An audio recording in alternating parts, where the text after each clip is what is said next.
how do I make a prescription drug malpractice case? I'm Gary Berger of Berger Law. We've recently settled 2 cases, one against a national pharmaceutical company and one against a doctor for medication that was provided to our clients that injured them. In the case of the pharmaceutical company or the pharmacy, they switched prescriptions for our client and gave him the wrong prescription of a type of drug. He took it, it spiraled him into a situation where his blood sugar was changing, and he ended up having a heart condition or a heart event and passed away because of that.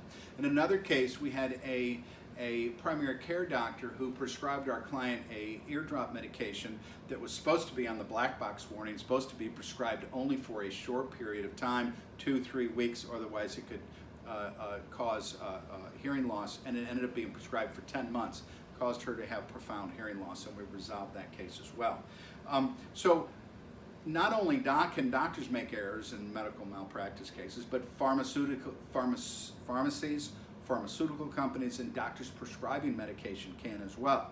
So it ends up being the same standard. Did the defendant breach the standard of care or acted negligently and cause an injury or death to your family or your loved one? And if so, you can make those claims, and we make these claims. I'm Gary Berger, Berger Law. I mentioned that. We try these cases, we file these lawsuits. So in the case of pharmacies and pharmaceutical companies, did they breach standards? Did they violate the standards of, there's FDA standards, there are black box warnings on them, they have some levels of immunity depending on the kind of, because of federal regulations, because it's a highly regulated area, they may have some areas of immunity for that we have to get around. We have another products liability case we're litigating right now against a medical device manufacturer. But you have to prove negligence and prove that negligence caused injury to you or your loved one.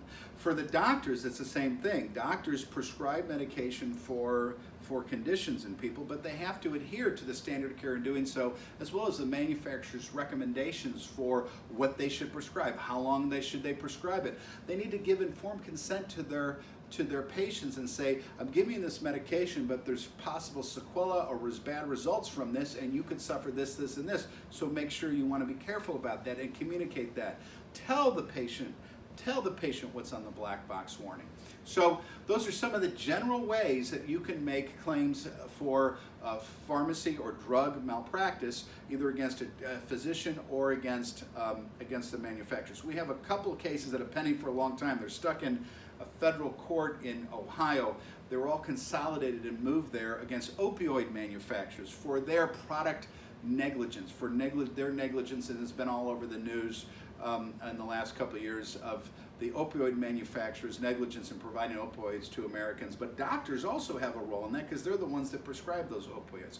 So if you have any questions about pharmacy malpractice, drug malpractice, or medical malpractice relating to medication, please go to our website, burgerlaw.com. Give us a call. We'll be happy to answer your questions for free and consult with you for free to tell you if it's the kind of case we could pursue on your behalf. Thank you.